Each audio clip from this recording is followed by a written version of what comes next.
Alors bonjour à toutes et à tous, bienvenue dans cette nouvelle vidéo, j'espère que vous allez bien.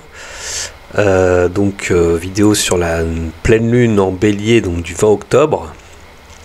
Donc on va regarder ça en détail. Et donc en deuxième partie, comme d'habitude, je vais vous parler donc des informations actuelles donc de la semaine qu'on ne nous parle pas forcément dans les grands médias. Donc c'est parti. Alors voici donc la carte du ciel donc, de cette pleine lune du 20 octobre 2021 à 16h56 heure de Paris. Donc on a un soleil en balance à 27,26 degrés en maison 8, opposé lune à 27,26 degrés en bélier, un ascendant poisson à 0,13 degrés.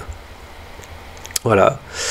Alors, qu'est-ce que nous signifie cette pleine lune? Donc, pleine lune, c'est le moment où le soleil est opposé à la lune, donc c'est un moment d'apogée du cycle lunaire. Opposition, donc tiraillement entre les valeurs solaires, balance, où, si vous voulez, il y a un côté recherche d'harmonie actuellement, soleil en balance. Alors, il y a quand même le conjoint Mars en bélier, donc il peut y avoir un peu de tension dans l'air. Donc, je vais revenir dessus, parce que c'est ça qui va prédominer, en fait, dans cette pleine lune. Donc cette pleine lune est assez une pleine lune quand même de tension qui va ressortir quand même, donc forcément on le voit par rapport à cette opposition à la lune, mais surtout que cette lune est en bélier, donc un besoin d'agir, un besoin d'action. Quand la lune est en bélier, les émotions sont assez franches, directives, émotions un peu exacerbées si vous voulez. Alors ce serait plus avec un carré Jupiter, si vous voulez, avec les émotions dans le sens exacerbé, mais là c'est vraiment les émotions sont besoin d'action, si vous voulez. On a besoin d'agir, alors forcément dans l'axe 2-8, on tombe dans la maison 2-8, donc ça parle forcément de possession, d'économie, donc là il peut y avoir actuellement dans le paysage français, alors c'est de manière générale, voilà, on a besoin d'agir sur ce plan-là, économique, pour des biens matériels, etc. Donc un besoin de possession matérielle, un besoin d'agir dans ces niveaux-là. Alors possession serait plus une lune en taureau, donc là c'est vraiment besoin d'agir dans ces domaines-là. Mais en face, il peut y avoir des pertes, soleil en 8, ça peut être des... Et avec Mars, donc ça va créer, si vous voulez, des conflits. Donc là, il y a Soleil et Mars quand même en bélier, mais Mars est en exil en bélier, donc là, l'énergie, si vous voulez, est un peu mal, pas à l'aise du tout, il n'est pas dans son élément. Comme Mars est plutôt la planète du bélier, donc là, il est en face, en exil, en balance, donc là, forcément, l'action est beaucoup plus retardée dans le sens, alors c'est pas Mars rétrograde, mais l'action est beaucoup plus...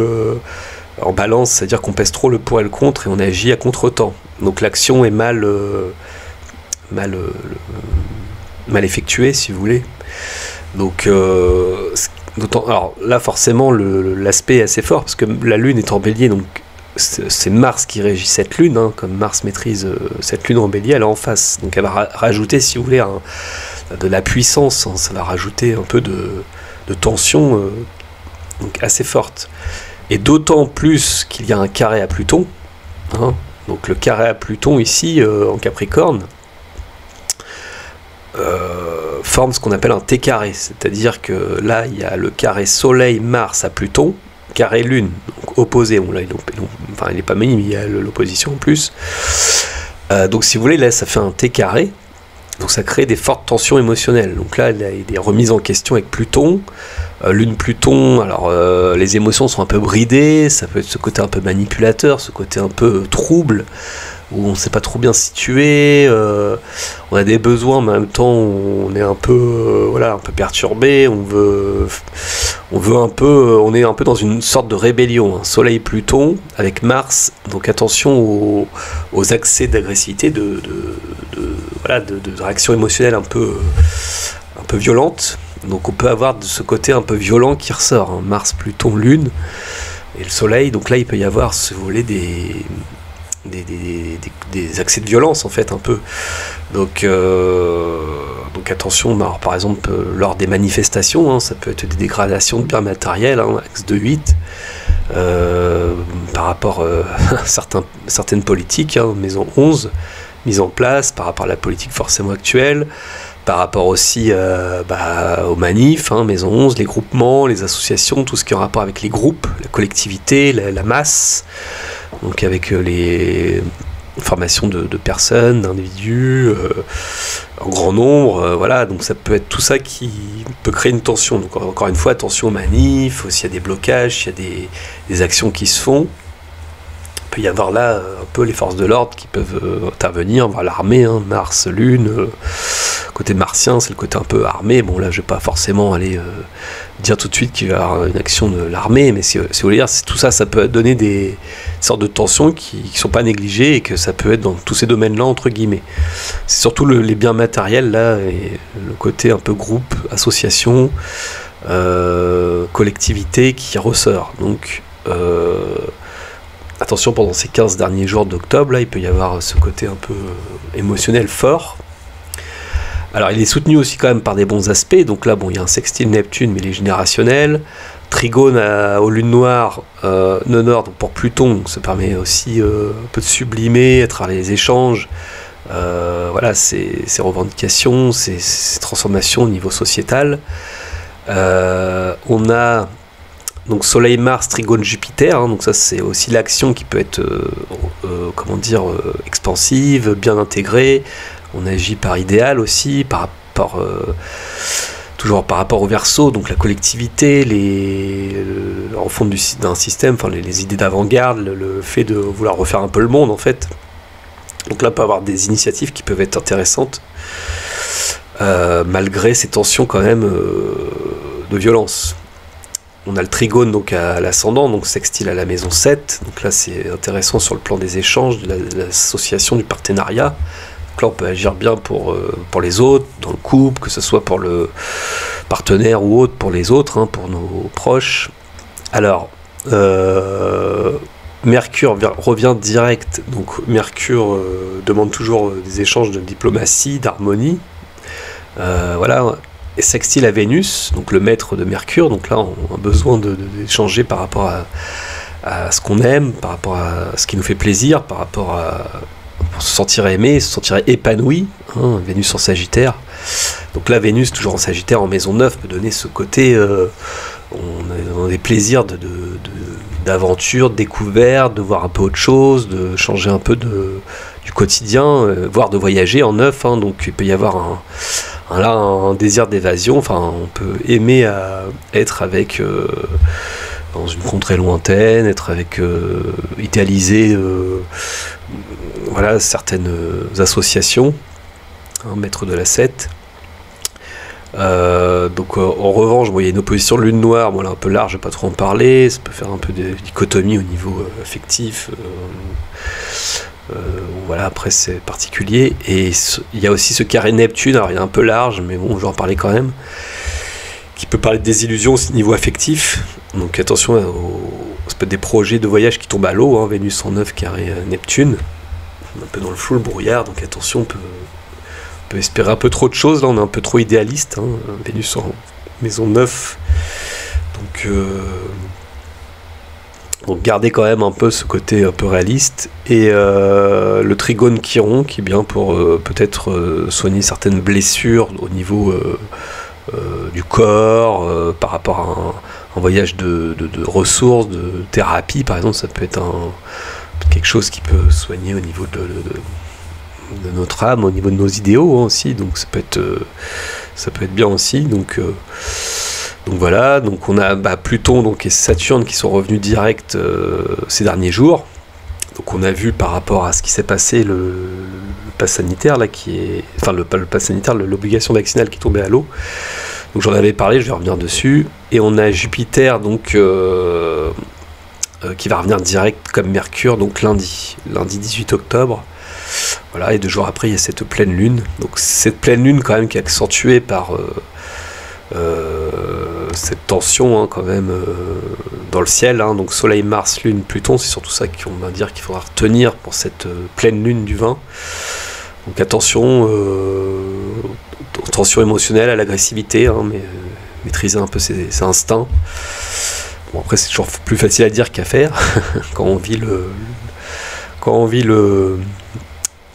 les événements qui peuvent nous faire sortir de nos gonds. Bon, ouais, c'est pas toujours évident de se contrôler, mais c'est vrai que là, ils demandent de pas virer trop dans la violence, on va dire, et dans la méchanceté, hein, avec Pluton, Soleil Pluton, hein, c'est un peu aussi le côté un peu violent, méchant, hein, donc attention quand même à cette période. Voilà, donc maintenant je vais revenir un peu donc forcément aux informations, hein, qu'on ne voit pas dans les médias. Donc on a alors mort et effets secondaires graves du vaccin. Le Sénat vient de voter l'amnistie des élus, des employeurs et des fonctionnaires. Donc j'avais déjà parlé que comment dire, ils avaient essayé d'avoir une impunité, hein, la dernière fois. Et là ça s'est étendu et voilà, ça a été voté apparemment au Sénat. Donc voilà, donc malgré donc ce qui s'est passé par rapport le refus de l'obligation vaccinale, derrière on a quand même d'autres lois iniques. Alors c'est vrai que d'un côté on peut être satisfait pour certaines lois, voilà, donc comme l'obligation vaccinale pour tous, hein, qui a été refusée au Sénat, donc j'en avais parlé donc, dans ma dernière vidéo. Donc j'avais fait un tirage de cartes comme vous avez vu, donc c'était bien ça, hein. Même au niveau astrologie, voilà, ça ressortait pas forcément, donc voilà, ça a été rejeté, voilà, plus de, donc votant 340, exprimé 326 pour 64 contre 262. Le Sénat n'a pas adopté. Ensuite, donc comme je l'ai dit, donc cependant, donc il y a ce texte de loi d'amnistie des élus. Et les sénateurs donc, votent pour le retour du cumul des mandats ainsi qu'une proposition du gouvernement de prorogation donc, du pass sanitaire jusqu'au 31 juillet 2022. Donc c'est pas encore fait, mais ça serait à voir, donc ça risque de passer. Et on a la ministre du Travail, Elisabeth Borne, qui a fait savoir ce 14 octobre que le gouvernement français n'écartait pas la possibilité de retirer le pass sanitaire aux citoyens qui refuseraient une 3e dose de vaccin contre la Covid-19. Donc tout comme Israël l'a fait.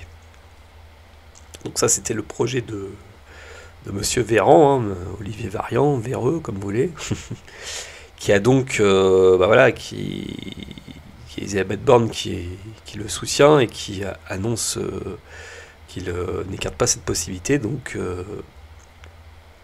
de retirer le pass sanitaire si on ne fait pas la 3e dose. Donc j'avais mis dans ma zone communauté, vous pouvez le voir, la petite vidéo des inconnus, vidéo humoristique, comme je suis très fan des inconnus, j'ai trouvé ça excellent par rapport au film Les Trois Frères là. Donc ce parallèle par rapport aux 3 doses était vraiment excellente. Donc voilà, c'est pour ça que je l'ai mise dans ma zone communauté.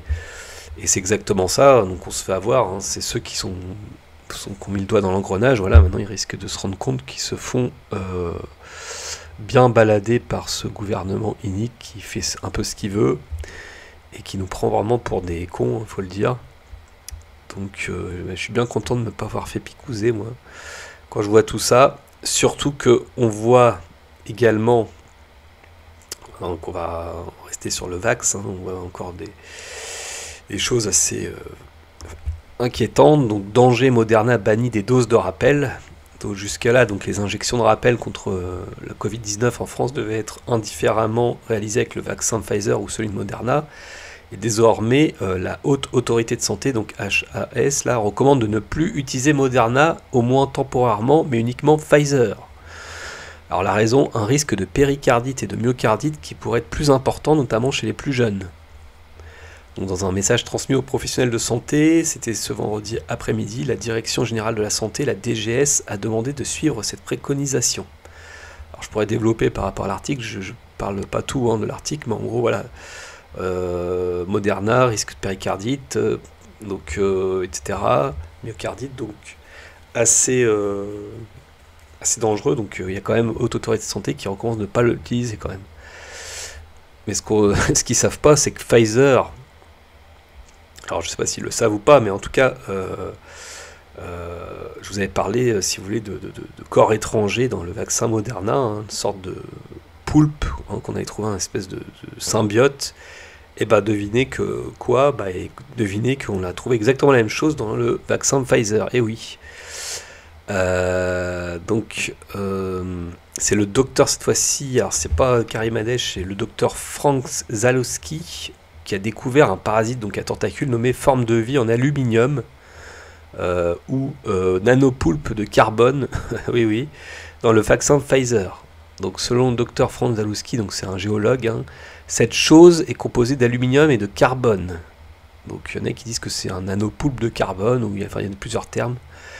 Alors étonnamment, il suggère qu'il s'agit d'une forme de vie, hein. Il indique qu'il n'a pas retrouvé cela dans tous les échantillons qu'il a examinés. Selon lui, dans certains cas, il n'a trouvé qu'une solution saline. Alors c'est ça, il y a apparemment, bon c'est compliqué, moi je suis pas trop spécialisé dans le domaine, mais on injecte des vax à solution saline, d'autres non, et ce serait ceux qui auraient solution saline où il y aurait ce corps étranger. En tout cas, voilà, c'est pas très rassurant. Je sais pas ce qu'ils veulent faire avec tout ça. En tout cas, c'est pas pour notre bien, j'imagine. Ensuite, alors, on a... donc, toujours par rapport au vaccin, que les pays qui ont entièrement vacciné enregistrent le plus grand nombre de nouveaux cas, comme par hasard. Donc par exemple la Suède, on a 70% des décès qui sont dus au coronavirus sont des personnes qui ont été complètement vaccinées. Voilà. Donc on fait le lien encore une fois par rapport à ça. Alors là c'était en Suède, les chiffres sortent, mais après ça peut être dans d'autres pays aussi, hein. Je vous parle du cas de la Suède. Alors on a la Chine qui se prépare à une éventuelle épidémie de Covid-19 à grande échelle. Donc ça c'est voilà, après je sais pas, il y a eu des documents du Parti communiste chinois qui auraient fuité. Donc là, après à suivre, hein, à voir, s'ils ne nous annoncent pas une nouvelle pandémie prochainement encore.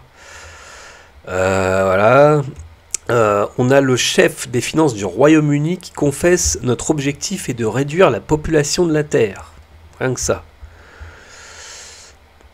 Donc c'est Lord Adair Turner, qui était l'ancien président de la Commission britannique sur les transitions énergétiques, qui a reconnu que l'élite souhaite que la population de la Terre diminue dans les années à venir. Voilà, donc leur objectif, il se cache plus. Selon une étude, le confinement aurait entraîné 53,2 millions de cas de dépression et 76,2 millions de cas supplémentaires d'anxiété en 2020. Voilà, donc une hécatombe. Alors, on a la fin de la gratuité des tests de dépistage pour les non-vaccinés, hein, forcément, qui s'est entré en vigueur ce 15 octobre, donc sauf pour les personnes munies d'une ordonnance. Le lendemain, les professionnels de santé dont le schéma vaccinal n'est pas complet seront interdits d'exercer.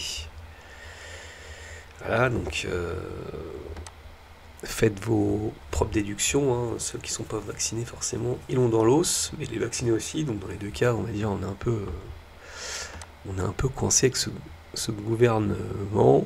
Donc ouais, je voulais revenir sur l'Australie aussi. Donc Corona Folie, l'Australie construit des installations de quarantaine pour les personnes qui n'auraient peut-être pas eu accès à la vaccination. Donc comme je vous ai dit, l'Australie, il se passe beaucoup de choses, c'est un labo du nouvel ordre mondial, donc là on les voit, ils s'embrassent en mariés avec des masques. Par exemple, là on a ça. Et au Canada aussi apparemment, donc le Canada aussi, il y avait aussi l'interdiction de quitter le pays, du territoire pour les non-vaccinés. Alors il y a beaucoup de choses aussi que je pourrais dire par rapport à ça, parce que ça dépend des pays, mais il y a des... Par exemple l'Italie, ils n'ont plus le droit de travailler sans être tous vaccinés, hein, par exemple. Alors ce qui peut être inquiétant, c'est que, bon, nous on se dit on n'est pas forcément touché par toutes ces lois-là, mais est-ce que ça peut pas arriver après chez nous, quoi? Donc forcément, je sais plus, en Pologne ou je sais plus, en Serbie, les chômeurs ne pourront plus toucher leurs allocations s'ils n'ont pas été vaccinés, par exemple.